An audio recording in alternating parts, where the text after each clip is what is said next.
Sekarang kita lihat nomor 21 ya, nomor 21. Ini tentang gerak harmonis sederhana, sering disebut dengan GHS, gerak harmonis sederhana.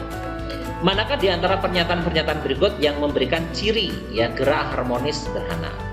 Nah, jadi kalau lupa ingat saja misalnya ayunan. Pernah kan main ayunan? Misalnya di sini ayunan nih. Ini kondisi awalnya sering di sini nih, posisi awalnya. Nah, terus dia menyimpang, boleh ke kiri, boleh ke kanan sama aja. Dia menyimpang sampai sini misalnya. Nah, sampai sini. Terus dia balik lagi ke sini, terus ke sana. Nah, sampai ke simpangan maksimum di sini gitu. Nah, coba kita cek ya. Pertama, energinya dulu. Energi GHS itu energi totalnya itu sering disebut dengan energi mekanik. Masih ingat energi mekanik terdiri dari energi potensial dan energi kinetik gitu ya. Kalau energi potensial tergantung ayunannya. Kalau misalnya di sini apa namanya ayunan bukan pegas ya, berarti energi potensial gravitasi. Tapi kalau pegas ya potensial pegas gitu ya. Kalau di sini energi kinetik itu selalu setengah, masih ingat V kuadrat. Jadi tergantung kecepatannya. Nah sekarang kalau Bapak tanya, di manakah posisi itu kecepatannya 0? Pas di tengah atau pas di kiri di kanan yang kecepatannya 0? Nah, jadi di sini kan ini kecepatannya 0. Kan sesaat sebelum balik kan diem dulu di sini. Ya diem sebentar terus balik lagi ke sini kan. Nah, justru di tengah ini kecepatannya gimana? Maksimum. Nah, karena kecepatan itu kan terkait dengan energi kinetik kan. Jadi kalau di sini energi apa namanya si kecepatannya 0 berarti energi kinetiknya 0 juga gitu. Ketika energi kinetik 0, jadi ini ketika 0 berarti energi mekaniknya atau energi totalnya berbentuk energi potensial. Artinya disinilah energi potensial itu maksimum gitu. Nah kalau di sini kan V-nya maksimum, berarti yang maksimum apa? Energi kinetik jadi maksimum. Energi potensialnya jadi minimum atau 0. Karena di sini kalau ini acuannya misalnya ketinggian acuan kan 0 dia. Energi potensialnya. Ya seperti itu. Nah itu kalau terkait dengan energi ya, kecepatan. Bagaimana dengan percepatan misalnya? Kalau kalian ditanya percepatan terbesar itu di mana? Ingat, percepatan itu berbanding lurus dengan simpangan. Masih ingat rumus ini? Omega kuadrat kali Y. Minus itu arah doang. Percepatan, ini percepatan ya? Percepatan nih. Kalau ini apa tadi namanya Y? Simpangan. Jadi kalau simpangannya terbesar, percepatannya juga terbesar. Nah, simpangan terbesar di mana? Di maksimal. Nah, di sini kan? Ya. Nah, berarti ketika Y-nya paling besar, A-nya juga paling besar. Jadi di sini A-nya maksimum gitu. Kalau simpangan 0 kan di sini ya, Y-nya 0 kan? Kalau simpangannya 0 di sini berarti A-nya ikut 0 gitu ya. Nah, itu kalau ditanya percepatan misalnya. Kalau dikaitkan dengan fase. Nah, fase ya. Fase itu kalau kita mulai dari sini, ini fase. Fase itu kayak gini lambangnya, masih ingat ya? Kalau ini kan lambang sudut fase, betul? Ya. Kalau begini, ini adalah fase. Fase itu menyatakan keadaan getar. Jadi misalnya mulai dari sini, ini fase 0 itu di sini. Nah, kan satu getaran itu kan dari A, misalnya ini A nih, B ke A lagi, ke C, ke A lagi, gitu kan? Itu satu getaran. Jadi satu getaran itu gini, A, B, A, C, A, itu satu getaran. Kalau di sini tuh fasenya adalah 0, maka ketika di B itu fasenya 1/4. Jadi ini kan ini fasenya 0 misalnya, di sini fasenya 1. Dan ini kan satu getaran. Nah, berarti di posisi B yang ini berarti itu fasenya 1/4. Nah, ketika kembali ke sini itu fasenya setengah. Ini sorry 1/4. Ini setengah. Di sini fasenya berapa? 3/4 gitu. Nah, ini fase namanya. Jadi fase itu menyatakan kondisi ini. Jadi kalau sudah penuh itu jadi 1 gitu. Ya, jadi fase 0 dengan 1 mah sama. Gitu sama ya, karena kembali ke awal lagi. Ya kan getaran kan berulang kan. Jadi nanti fase 2 gimana ya? Sama dengan fase 1, sama dengan fase 0 gitu. Nah, jadi A itu fase 0 misalnya, B berarti fase 1/4. Ketika 1/4 gimana? Ya energi potensialnya maksimum, energi kinetiknya 0. Oke ya. Berdasarkan itu kira-kira jawabannya mana? Pada saat simpangan 0 di sini kan? Energi kinetiknya maksimum, betul? Betul. Pada saat simpangannya 0 masih di sini, energi potensialnya minimum. Iya. Betul kan 0 nih ya, betul. Energi kinetik 0 pada saat simpangan maksimum. Ya. Betul. Kecepatan sebanding dengan simpangan. Salah ya. Jadi kecepatan itu rumusnya gini. Kalau masih ingat ya, plus minus omega akar A kuadrat min Y kuadrat. Masih ingat rumus kayak gini? Ya. Nah, kan di sini nggak sebanding kan? Nah, jadi V dengan Y ini nggak sebanding ya. Jadi ini salah. Oke, jawabannya itu 1 2 3 itu.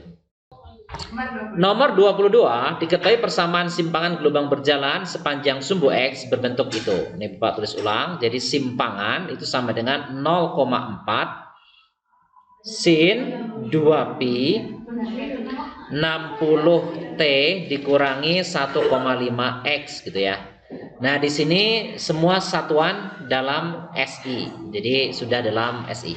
Yang ditanyakan cepat rambat. Nah, untuk mencari cepat rambat, kalian ingat bentuk umum persamaan gelombang. Masih ingat gak? Y sama dengan apa? A sin omega T bisa plus minus kan? KX gitu. Nah, masih ingat gak? Plus minus ini menyatakan apa? Arah rambat. Kalau plus berarti dia merambat kemana? Ke kanan, ke kiri. Kalau min itu justru ke kanan. Iya, jadi kalau plus itu ke kiri dia merambatnya. Kalau min ke kanan. Ya secara matematis begitu. Nah, karena bentuknya seperti ini, berarti nanti kita ubah sedikit nih. 0,4 sin, ini kan nggak ada nih setelah sin. Nah, berarti ini dikalikan masuk ke sini, ya kalikan di situ. Jadi 120 pi t min berapa nih? 3 ya? 3 pi x gitu. Nah, dari situ udah ketahuan semua tuh. Silakan, besaran-besarannya ketahuan semua di situ. Nanti ini apa namanya? Amplitudo, ya kan? Satuannya ngikutin yang ini ya, satuan dasarnya. Yang ini apa? Koefisien dari T. Omega. Koefisien dari X. Ini K ya, jadi K gitu. Nah, kalau mau cari cepat rambat gimana? Cepat rambat itu bisa frekuensi kali lambda. Nah, bisa langsung omega dibagi dengan K. Omeganya berapa? 120 pi. Dibagi K-nya 3 pi. Jadi berapa nih? 40 meter per second. Nah, gitu ya. Jadi jawabannya ini. Ya, gampang banget. Oke, sekarang kita lihat nomor 23. Tentang apa ini nomor 23? Ada yang tahu? Seorang pengamat berada dalam kendaraan yang sedang melaju mendekati ya, sehingga mendekati hingga menjauhi ya, maksudnya melewati gitulah menara yang sedang membunyikan tanda bahaya dengan frekuensi bunyinya segini. Jika laju kendaraan pengamat itu ini ya 90 km per jam, cepat rambat bunyi, maka frekuensi pendengar yang didengar pengamat saat mendekat dan menjauh kalau dibandingkan berapa? Ini tentang apa? Efek Doppler. Nah, itu efek Doppler. Nah, ya. Tapi sebelum itu, ini tolong diubah dulu nih. Ini kecepatan pengamatnya ya. Maksudnya ini kan yang mengamati sopir yang mengendarai kendaraan. Jadi di sini V pengamat. Kalau 90 km per jam itu berapa meter per second? 90.000 meter. Caranya gimana nih? Kan kilo nih, jadi 90.000 kan meter per 1 jam berapa detik? 3.600. Ya sudah, ini tinggal coret aja ini dengan ini. Ini nanti 9 dengan 36 dicoret 4 kan? Jadi 100 bagi 4. 100 bagi 4. 25 meter per second. Nah, gitu. Jadi ceritanya gini, ini ada menara. Ini ada menara nih ya, ini menara memancarkan sumber. Frekuensi sumbernya adalah berapa tadi? 690 Hz gitu. Nah, terus di sini ada mobil. Nah, mobil ini yang mengamati itu tadi. Nah, jadi dia melaju ke sana tuh saat mendekat dan saat menjauh. Ini sudah menjauh tuh. Nah, ketika mendekat maka dia akan mendengar bunyi dengan frekuensi sebut saja F1. Ketika menjauh dia mendengar bunyi dengan frekuensi F2 misalnya. Masih ingat gak rumusnya? Frekuensi yang didengar itu sama dengan V. V itu kecepatan bunyi ya. Bisa plus minus Vp per V plus minus VS kalikan FS. Masih terus kayak gini? Nah, jadi VP itu kecepatan pengamat, VS kecepatan sumber. Nah, sekarang menara itu diem nggak? Diam, masuk menara jalan-jalan. Menara itu diam, berarti VS-nya berapa? 0. Jadi ini 0 udah pasti, jadi nggak usah dipikirin mendekat atau menjauh ya. Tapi, masih ingat kan cara menentukan I plus atau min? P anggaplah Pak Ustadz, S-nya setan. Kalau Pak Ustadz mendekat, plus. Pak Ustadz menjauh, min. S-nya setan. Setan mendekat, minus. Setan menjauh, plus. Ya, jadi jangan kebalik-balik ya. Jadi jangan menjadi temannya setan. Setan tuh gak ada yang baik loh ya. Gak ada yang baik. Setan tuh gak ada yang baik. Jadi gak ada setan baik hati itu gak ada. Ya nggak ada. Jadi Kalau jin ada, kalau setan baik hati itu Casper kan? Iya itu nggak ada. Ya itu kartun maksudnya. Oke. Kembali ke soal. Ayo ini sedang direkam. Kembali ke soal. Nah ini ketika mendekat, ya ketika mendekat. Coba diangkakan. V-nya berapa nih kecepatan bunyinya tadi? 345. Ini sedang mendekat nih, mendekati menara. Jadi plus atau min? Plus. Ya Pak Ustadz mendekat positif. Berapa nih? 25 dibagi berapa? 345 kan? Nah, dikalikan dengan berapa nih? 690. Ya kan frekuensi sumbernya segitu. Ya udah biarin aja begini nggak apa-apa. Atau mau dikecilin apa bukan disederhanakan. Ini berapa sih? 345 tambah 25 itu 370 ya? 70 ya dibagi dengan 345 kali 690. Biarin aja. Nah, sekarang ketika menjauh. Nah, bedanya apa?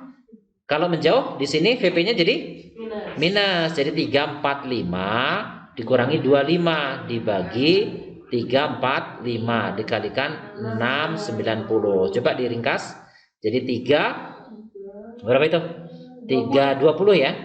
20 per 345 kalikan 690. Yang ditanyakan perbandingan F1 banding F2 gitu. Jadi kalau dibandingkan tulis dulu yang ini.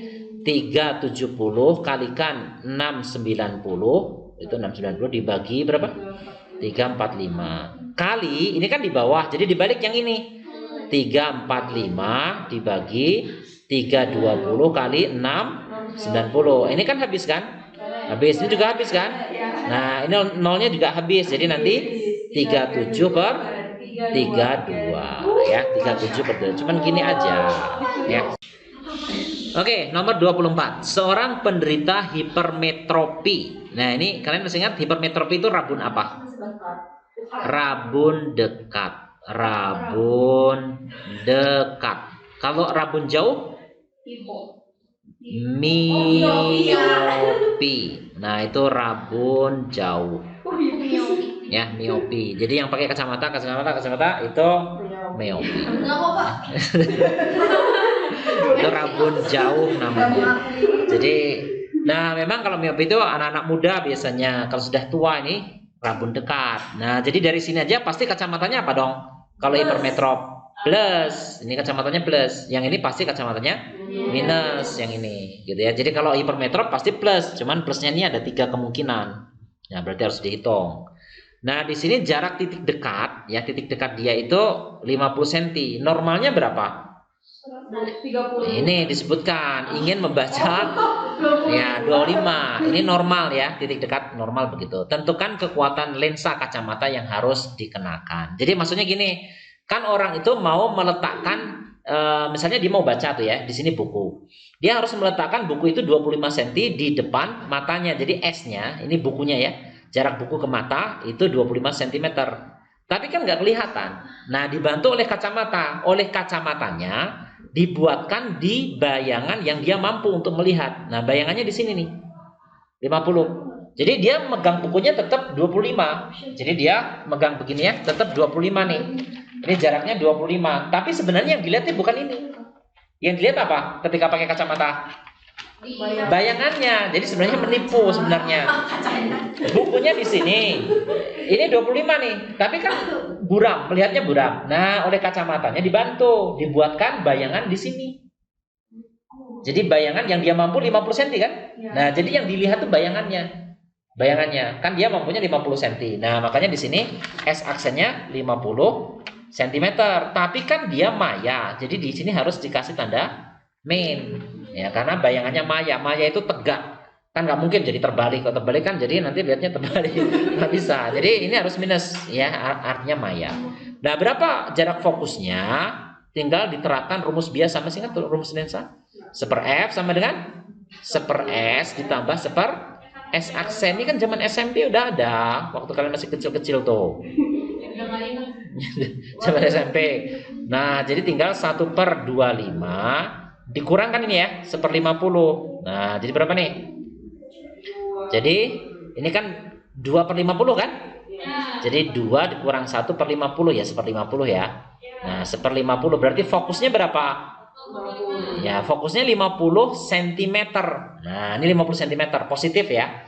Nah, cuman di sini yang ditanyakan itu bukan jarak fokusnya tapi kekuatan lensanya. Caranya gini, ini diubah ke meter. Jadi 0,5 meter. Nah, nanti kekuatan lensa itu seperfokus, tapi fokusnya harus meter. Jadi yang ini. Jadi 1 dibagi 0,5. Jadi berapa? 2 dioptri. Nah, nih, jadi jawabannya 2 dioptri yang ini. Gitu. Oke, sekarang lihat nomor 25. Perhatikan 3 gambar di bawah ini. Ini ada elektron, proton, proton ya. Jadi elektron bermuatan negatif. Jadi elektron, ya ini E itu elektron ya, ini bermuatan negatif. Kalau P itu proton bermuatan positif. Kita ingat plus min itu akan tarik menarik atau tolak menolak? Tarik menarik ya, karena berlainan jenis. Nah, masih ingat gaya listrik? Rumusnya apa gaya listrik? F sama dengan K Q1 kali Q2 dibagi dengan jaraknya kan? Jaraknya misalnya R kuadrat gitu. Nah, kayak gini. Ya, rumusnya kayak gini, diingat-ingat. Kalau misalnya jaraknya Bapak ubah. Jadi misalnya ada 2 muatan. Muatannya tetap, cuman jaraknya diubah menjadi setengah. Setengah kali mula-mula. Berarti sekarang gayanya jadi berapa? Misalnya ya. Misalnya R-nya ini diubah menjadi setengah mula-mula, jadi setengah R. Berarti gayanya menjadi berapa? Tinggal masukin aja kan? K, Q1, Q2 dibagi setengah R. Jangan lupa kuadrat. Jadi bukan 2, tapi menjadi 4 kalinya. Ya kan? Kan setengah R kuadrat kan di seperempat kan? Seperempat R kuadrat. Jadi karena seperempat dinaikkan ke atas. Jadi 4 K Q1 Q2 per R kuadratnya. Yang ini kan F kan? Nah, jadi nanti F aksennya sama dengan 4F. Gitu ya? Kalau ada kayak gitu. Gitu ya. Nah, jadi kalau jaraknya diubah menjadi setengahnya, maka si gayanya berubah jadi 4 kalinya. Gitu. Ini kan F tadi. Nah, sekarang kembali ke soal nih. Dari 3 gambar tersebut ya, sebuah elektron nih, elektron E akan mendapatkan gaya dari 2 proton yang ada di sekitarnya tadi. Gaya total yang dialami elektron pada masing-masing gambar dinyatakan dengan F1, F2 dan F3. Ini gaya totalnya ya. Gaya totalnya itu F1, F2, F3. Hubungan dari ketiga gambar itu gimana? Maksudnya gini. Jadi misalnya gambar pertama tuh, elektronnya kan ada di sini. Berarti elektron ini akan ditarik oleh P ini, ditarik oleh P ini kan? Nah, jadi gayanya kemana nih pada elektron? Dua-duanya ke kanan atau ke kanan ke kiri? Ya, dua-duanya ke kanan. Nah, jadi pertama ditarik oleh ini, kedua ditarik oleh ini. Jadi dua-duanya ke kanan. Berarti F1 itu paling besar. Kenapa paling besar? Karena dihasilkan dari penjumlahan 2 vektor ini. Ya kan? Sama-sama ke kanan. Dijumlahin. Nah, kalau ini gimana? Ada yang ke kiri, ada yang ke kanan. Berarti kalau dijumlahkan gimana? Ya, ini kan lebih dekat ya. Pasti lebih besar nih dibanding yang ini. Tapi kan pengurangan. Nah, ini F2 tuh. Kalau ditotalin F2. Kalau Bapak tanya F1, F2 besaran mana? F1. Karena ini kan dijumlah. Karena searah. Ini dikurang. Jadi berlawanan arah. Jadi misalnya gini. Misalnya ibaratnya ini 4 dengan 2 misalnya. Totalnya berapa? 6. Kalau ini itu 4 dikurangi 2. Totalnya berapa? 2. Ya otomatis nanti F1 lebih besar kan? Dibanding dengan F2. Bagaimana kalau ini? Kali ini pakai Pitagoras. Ada ini, ada itu misalnya. Nah, hasilnya yang ini nanti resultannya ke sana. Nah, ini F3 maksudnya. Nah, kalau F3 ini pasti di antara dua ini. Kalau ini itu paling kecil. Kalau F3-nya itu karena ada ya, tapi miring. Ya, karena ini saling tegak lurus. Jadi nanti urutannya gimana? F1 itu paling besar. Baru kemudian F3. Yang paling kecil F2 gitu. Jadi urutannya gini. Jadi F1 lebih besar dari F3 lebih besar dari F2. Jadi yang ini gitu ya. Bisa dipahami nih? Ya, jadi seperti itu. Cuman vektor aja sih sebenarnya ini.